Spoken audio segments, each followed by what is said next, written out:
Se você achou, diga amém. O texto, ele diz assim: depois, vendo Jesus que tudo já estava consumado, para se cumprir a escritura, disse: tenho sede. Eu quero repetir de novo essa leitura. Eu gostaria que você lesse comigo, ainda que a versão na sua Bíblia fosse diferente da minha. João 19, 28 diz assim. Vamos ler juntos? 1, 2, 3. Depois, vendo Jesus que tudo já estava consumado, para se cumprir a escritura, disse: tenho sede. Nessa noite em que celebraremos a ceia do Senhor, eu quero refletir sobre os 3 cálices que nós encontramos no Calvário e entender o que cada um desses cálices representa. O primeiro cálice a qual eu quero me referir é o cálice que eu vou denominar de o cálice do alívio ou cálice da mistura. Mateus capítulo 27, versículos 33 e 34 diz: e quando chegaram a um lugar chamado Gólgota, que significa lugar da caveira, deram-lhe a beber vinho com fel. Mas ele, provando-o, não quis beber. Então, quando eu paro para ler esse texto e entender o contexto em que ele está, em que Jesus ali já estava desidratado há muito tempo, eu me faço uma pergunta, e essa pergunta ela me dá uma resposta. E essa resposta me leva àquilo que eu falei antes, a um constrangimento diante de Deus. Porque a pergunta aqui é: por que é que Jesus, estando com sede, ao provar desse cálice, ele não quis beber? E quando você vai estudando e pesquisando, e Deus vai trazendo iluminação para você, você percebe que o texto diz que deram-lhe a ele para beber vinho com algo que Mateus, o apóstolo, denomina como fel. E essa palavra fel, por si só, ela tem diversos significados. Mas nesse contexto aqui de Mateus 27, a palavra fel é uma erva venenosa, possivelmente o ópio. E esse cálice que deram para Jesus, ele continha vinho misturado com fel, que era um sedativo que visava aliviar a dor do crucificado. E era uma forma do crucificado fugir da dor. E aí eu paro para pensar como é interessante que todos nós que estamos aqui fazemos de um tudo para fugirmos de qualquer tipo de dor que possa nos afligir. E é interessante que eu prego essa mensagem num período em que está assolando a dengue.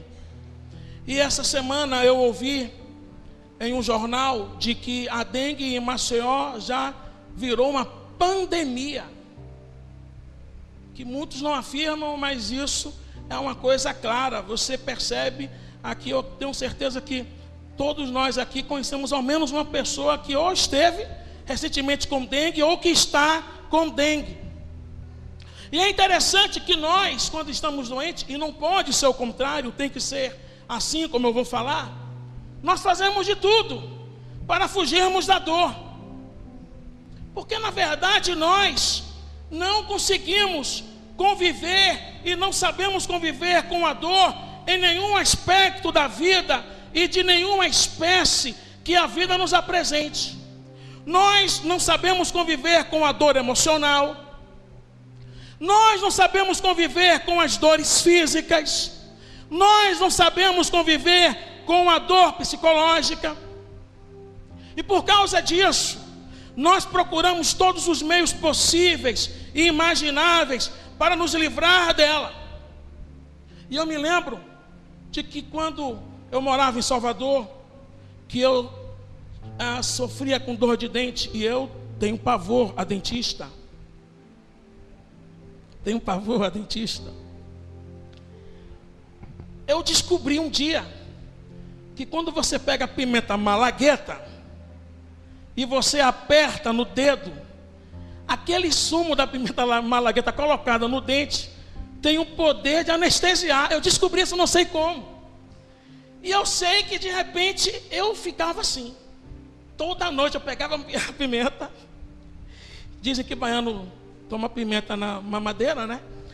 Aí eu pegava a pimenta e colocava naquele buraquinho que precisava ser cariado, precisava fazer algum trabalho de canal ou obturação. E eu, quando colocava ali, sentia o alívio da dor, aleluia. Eu ficava tranquilo. Só que chega um momento em que a própria anestesia já não faz mais efeito. E que você tem, de fato, de arrancar o dente ou fazer qualquer coisa. Eu me lembro de um dia que eu acordei um sábado de manhã dizendo: mãe, eu vou para o dentista. Ela: menino, você não gosta de dentista? Mas não tem jeito, eu estou morrendo de dor, a pimenta não está mais fazendo efeito, e eu vou ter que chegar lá e arrancar. E eu arranquei o dente. Porque a gente não sabe conviver com dor. A gente faz de tudo, até pegar pimenta e colocar no dente para passar dor. E, em última instância, até ir encarar o dentista com aquele negócio assustador que é aquela agulha. E quando você vai aquele barulho assim, daquele instrumento que vai limpar o dente, meu Deus, aquilo me apavora. Mas quando a dor é terrível, você tem que encarar, porque não tem como você conviver com a dor. Mas é interessante, e é isso que me chama a atenção aqui, é que Jesus naquele momento de Mateus 27, 33 e 34, ele já tinha apanhado, já tinha recebido chicotadas, já tinha carregado a cruz nas costas até o Gólgota, e por isso ele já estava sofrendo muitas dores, e sabia que sofreria mais ainda. E em vez de fazer como nós fazemos, como eu faço, que é fugir da dor, ele recusa toda e qualquer forma de fuga da dor. Então tem duas coisas que esta recusa de Cristo, ela me ensina. Primeiro, ele nos mostra que esta recusa de alívio da dor era uma forma de mostrar para mim e para você que ele queria conscientemente sofrer a nossa dor. Eu acho que tem a ver com a instituição da ceia, quando ele chama os discípulos e diz assim: este pão é meu corpo que é dado por vós, fazei isto em memória de mim. Tem a ver o fato de que Cristo, ele quer que nós nos lembremos de que a morte dele por nós foi algo consciente, foi algo que ele quis fazer.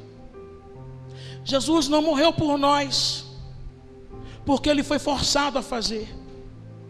Jesus não morreu por nós porque ele não teve como não fazer isso. Jesus morreu por nós porque ele quis morrer por nós de uma forma consciente. É isso que essa recusa desse cálice que continha vinho com fel representa. Não, eu não quero fugir da dor, eu quero sentir esta dor, eu quero conscientemente pagar o preço pela redenção daqueles que um dia crerão em mim e que por causa disso se aproximarão de Deus. É por isso, irmãos, que nós podemos nos aproximar de Jesus e nós recebemos por intermédio dele a justificação. Porque quando nós nos aproximamos de Deus por intermédio dele, e ele é o único mediador, não há Maria, não há Pedro, não há Paulo, não há João, não há Buda, não é Confúcio, não há nenhum desses outros nomes que tem o poder de nos aproximar de Deus. Por melhores pessoas e homens que eles tenham sido no passado, somente um é que tem o poder de nos apresentar e nos aproximar diante de Deus. E esse um é Jesus Cristo, que conforme Paulo diz em 1 Timóteo 2,5, que só há um mediador entre Deus e os homens, Jesus Cristo homem. É por isso que Romanos 5,1 diz: justificados pois pela fé, temos paz com Deus por meio de Jesus Cristo. E por que isso? Porque Ele sofreu conscientemente a nossa dor. Ele ali cumpre ao rejeitar aquele vinho misturado com fel. Sabe aquele texto de Isaías 53 que diz: o castigo que nos traz a paz estava sobre Ele. E eu louvo a Ele por isso. E essa recusa de Jesus também nos mostra que Ele morreu por nós de uma forma voluntária e mansamente. Ninguém, irmãos, matou Jesus porque Jesus era um coitadinho. Tem muitas pessoas que dizem assim: eu não creio que Ele vai voltar. Porque se naquela época crucificaram Ele, imagine hoje como o mundo está violento e mau, vão matá-lo de novo. Quem disse isso para você? Jesus Cristo, Ele diz assim: ninguém tem o poder de tirar a minha vida, eu mesmo a dou, para depois tomá-la em resgate de muitos. Ninguém tem esse poder, aleluia. E Jesus quer que você se lembre disso.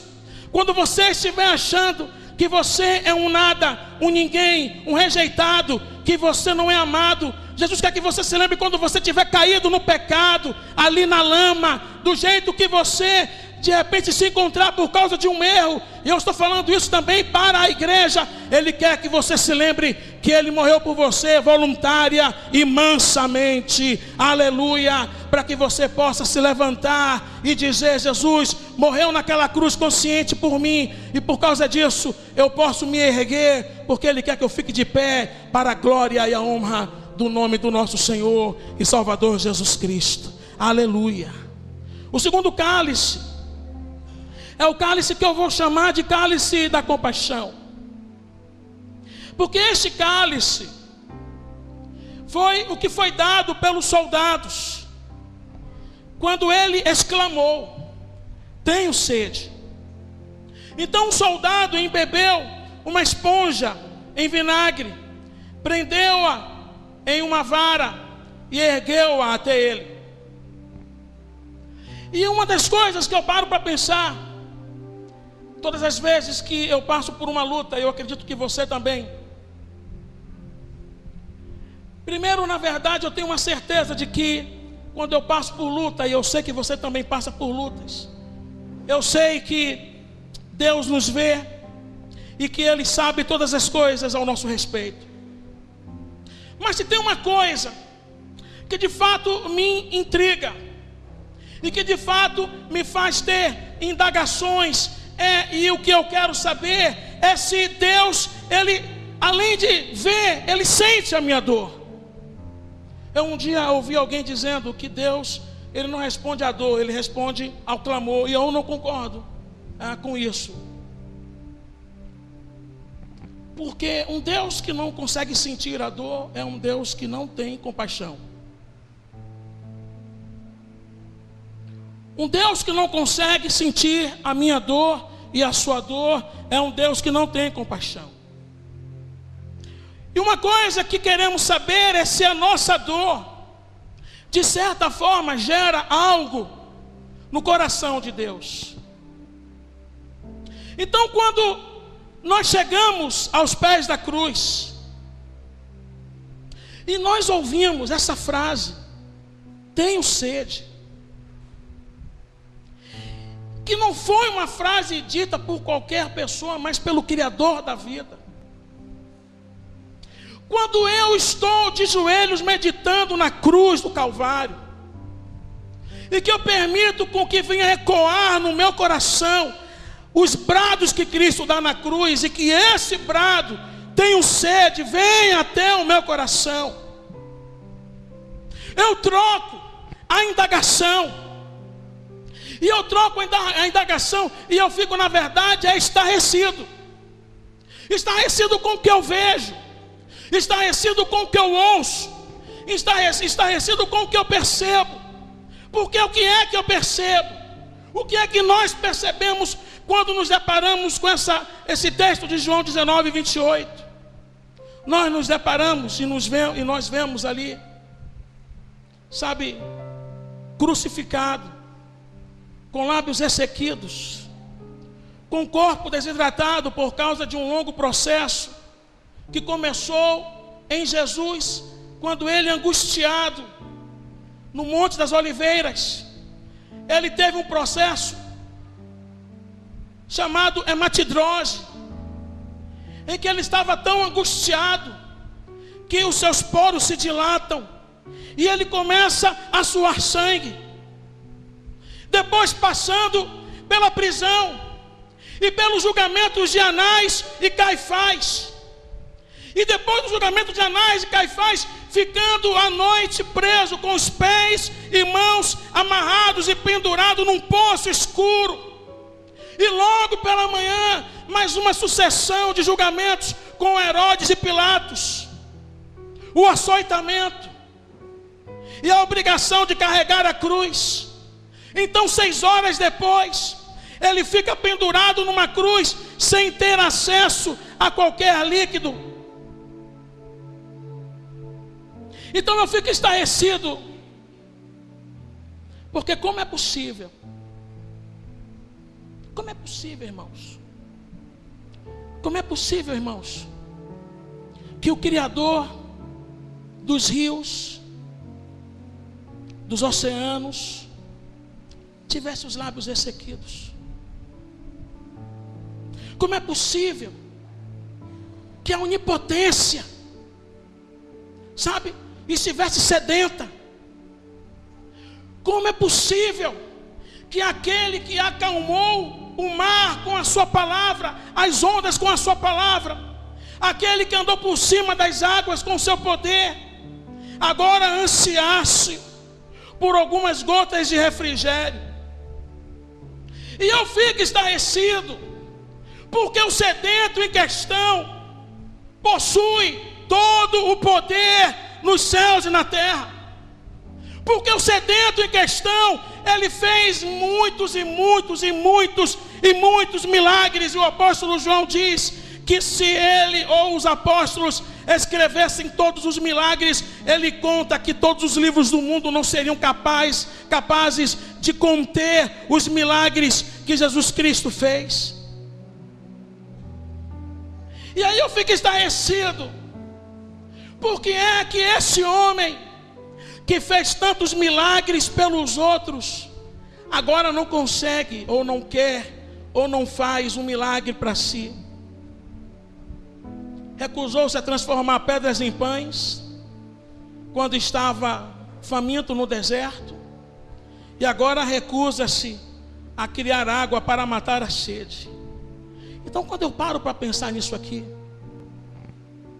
nesse cálice da compaixão, e eu quando ouço esta frase, tenho sede, e quando eu entendo quem é que diz essa frase, eu chego a uma conclusão, que qualquer pessoa, seja pastor, bispo, bispa, apóstolo, patriarca, pai apóstolo, tia, tio, tiozinha, irmã profetiza, irmão profeta, que usa os dons que Deus lhe dá para enriquecimento, ou para benefício próprio, ou então para exaltação de um nome, ou de uma denominação, na verdade não vale um centavo. Porque eu vejo aqui o Criador dos céus, preso naquela cruz, depois de tudo que enfrentou, dizendo: tenho sede.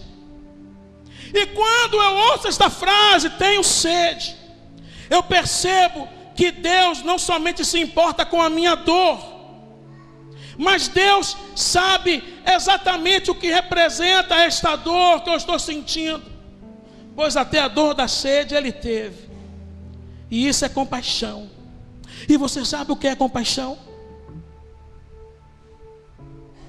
Compaixão não é empatia. Compaixão é você se colocar no lugar do outro.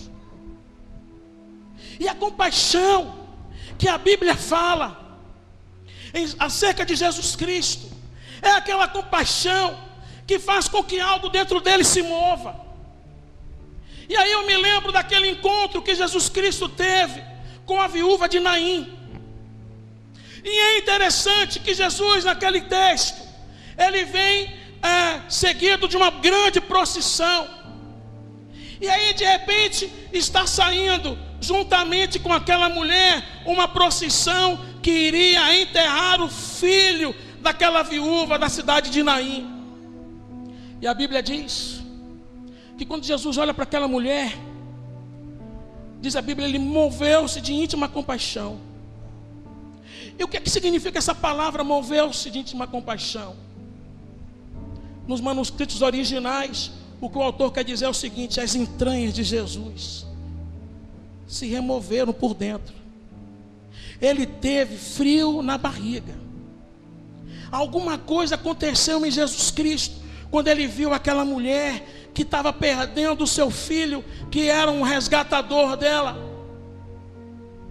E de repente a Bíblia diz: vendo-a, Jesus moveu-se, sentiu as suas entranhas moverem-se, teve dor de barriga, teve dor na barriga, e disse: mulher, não chores. E é isso que eu paro para entender. Jesus Cristo, quando você está sofrendo, quando você está padecendo, quando você está triste, quando você tem uma grande perda, quando você está angustiado, Ele move-se de íntima compaixão por você, porque Ele sabe a dor que você está sentindo. Ele não só sabe por ser onisciente, mas Ele sabe por ter padecido a dor que você padece. E isso é compaixão. E compaixão é se identificar com a dor do outro. Compaixão é sentir a dor do outro. Compaixão é saber o que significa a dor do outro. E Ele sabe exatamente a dor das nossas necessidades não satisfeitas. Eu digo necessidades, que é diferente de desejos não satisfeitos.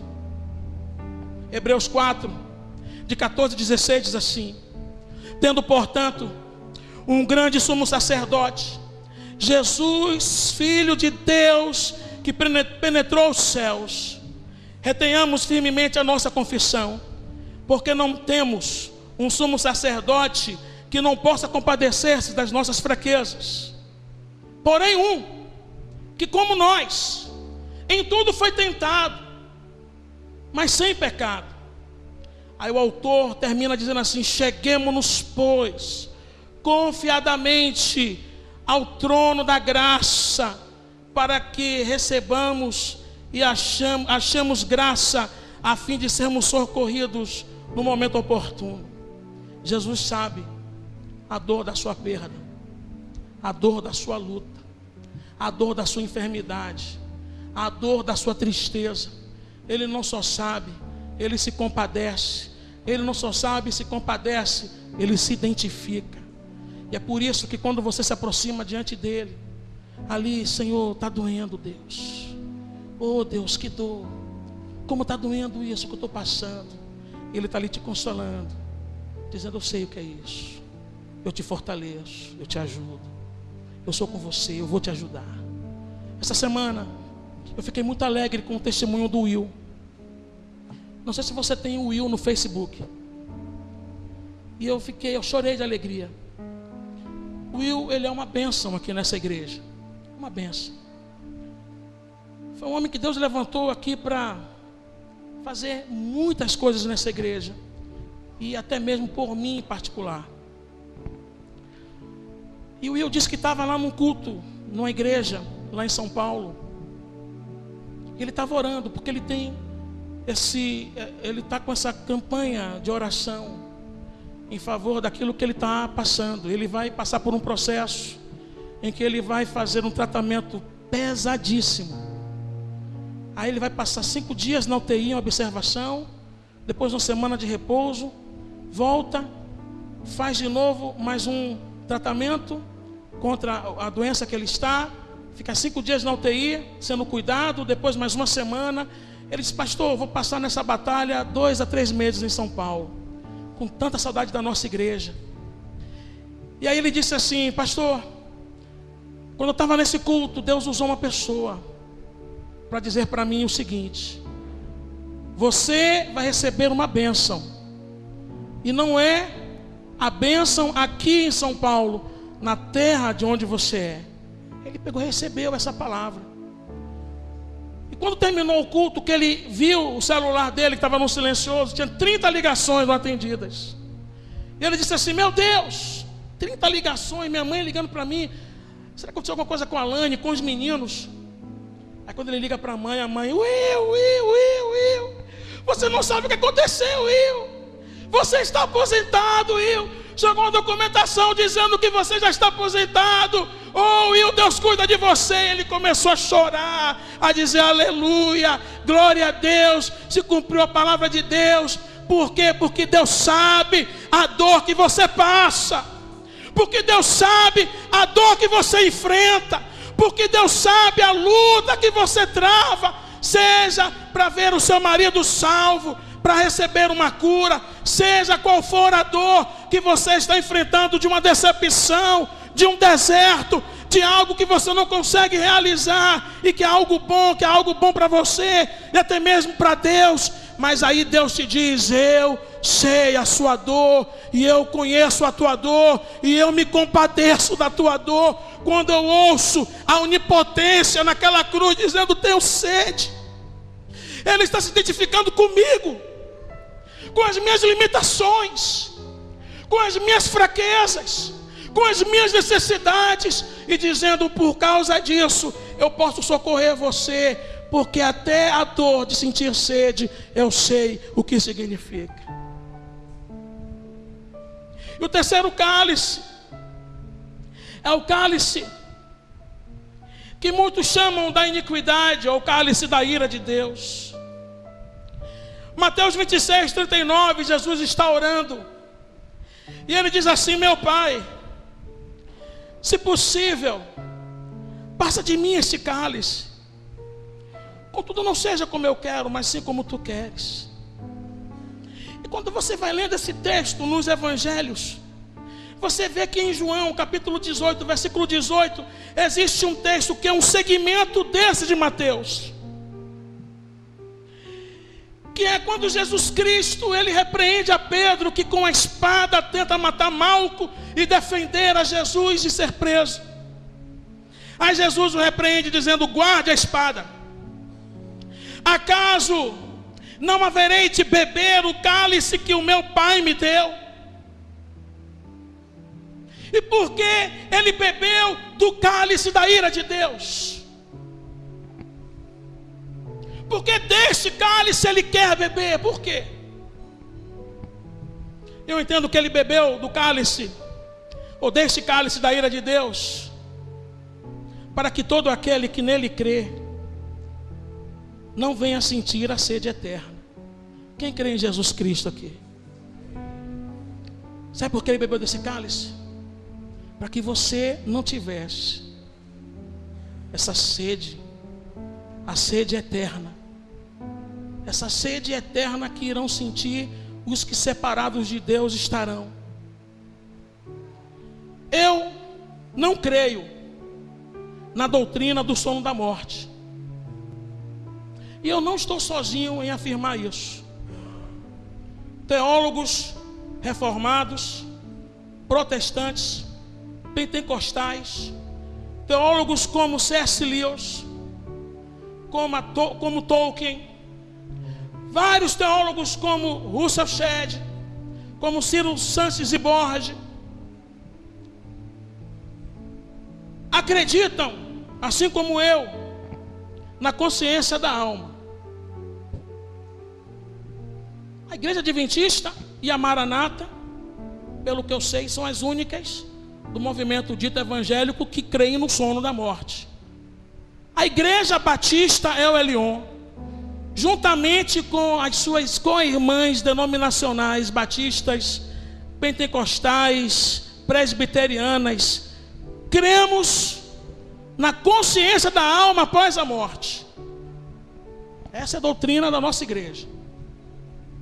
E por isso eu afirmo aqui, o que eu tiro como um texto que, na minha opinião, não é parábola, mas que é uma história com H.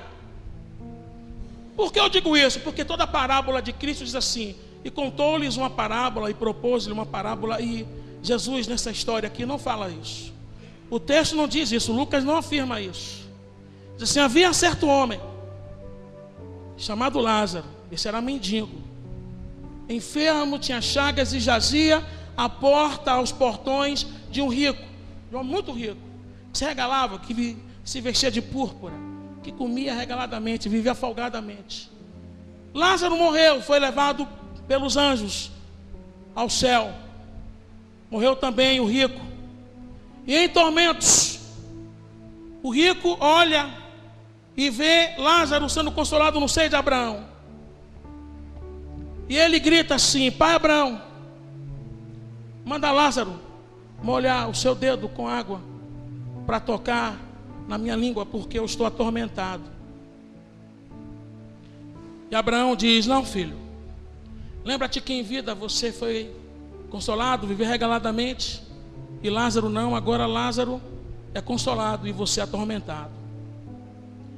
Com base nisso, e é uma posição minha, que crê na consciência da alma após a morte, e que crê que quem morre vai para o paraíso e está gozando conscientemente das benesses da salvação, e que quem não crê vai para um lugar chamado Hades, esperando a ressurreição para serem julgados e serem depois lançados no Geena, conforme Apocalipse 20 diz, que é o fogo, é o lago de fogo e enxofre.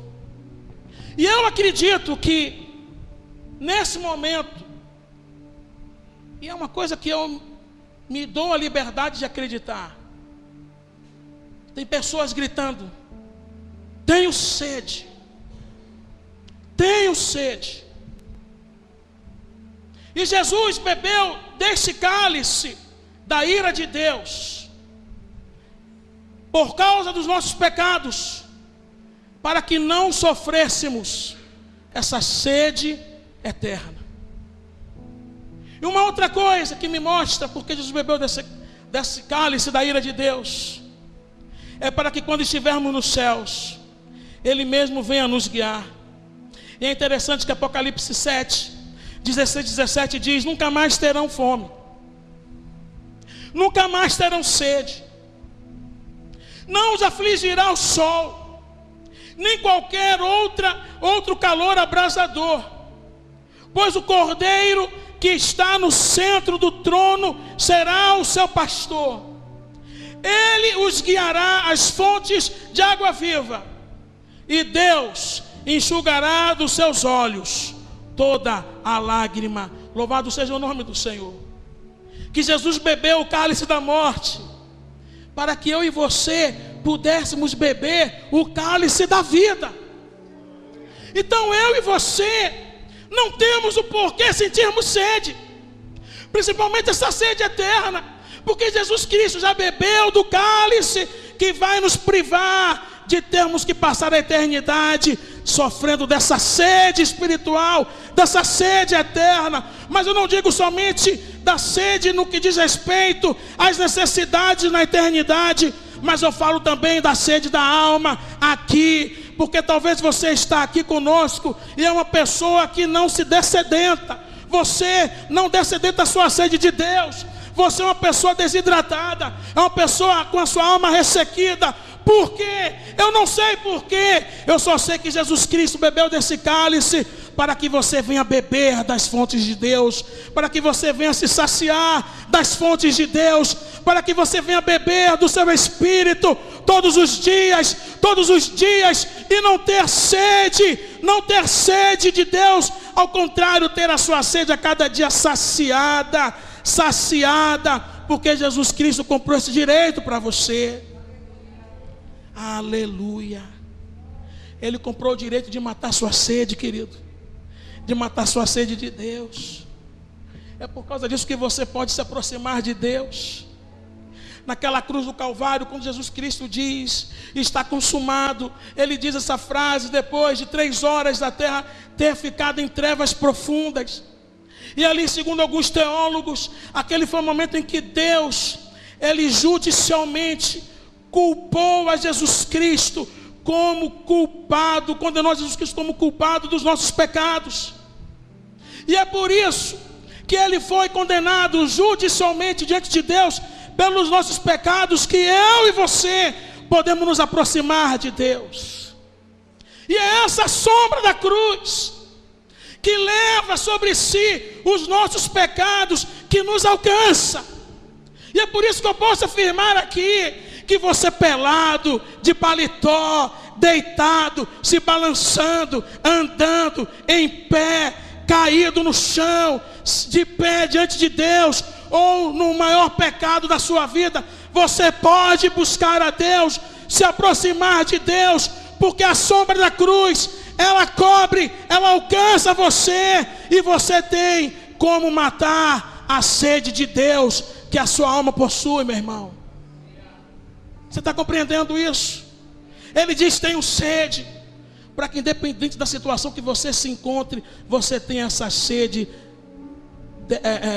dessedentada. Você não tem um porquê ficar com sede de Deus, porque a sombra da cruz do Calvário alcança você. Louvado seja o nome do nosso Senhor. Eu quero concluir essa mensagem lendo o último convite que aparece na Bíblia e mostrando para você a ligação que tem entre esse último convite e essa palavra de João 19, 28. Observe que João 19, 28 diz que Jesus, Ele faz esse pedido consciente. Ele fala assim: depois, vendo Jesus que tudo já estava consumado, aí Ele diz, para se cumprir a Escritura, Ele diz: tenho sede. Agora observe o último convite que a Bíblia faz para mim e para você, como tem uma ligação com essa frase que Jesus Cristo diz. Apocalipse 22, 17 diz assim: o Espírito e a noiva dizem: vem.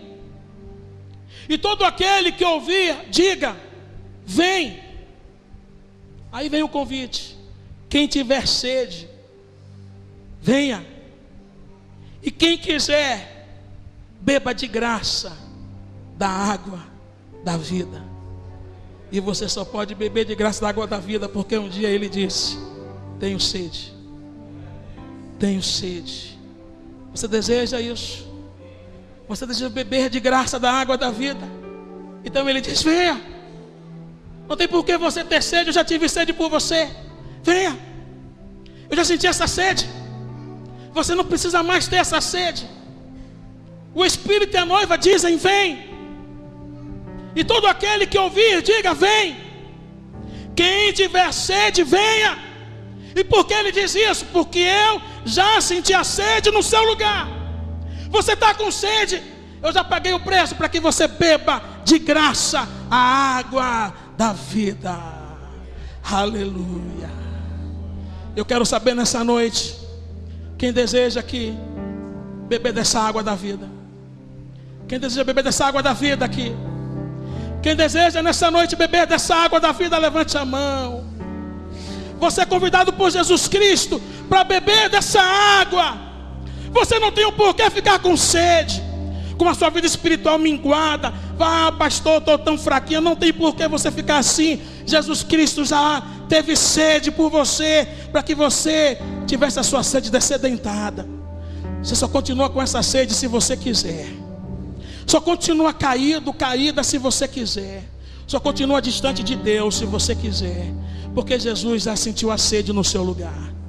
A pergunta que eu quero saber nessa noite é o seguinte: quem aqui de fato deseja voltar a beber dessa fonte?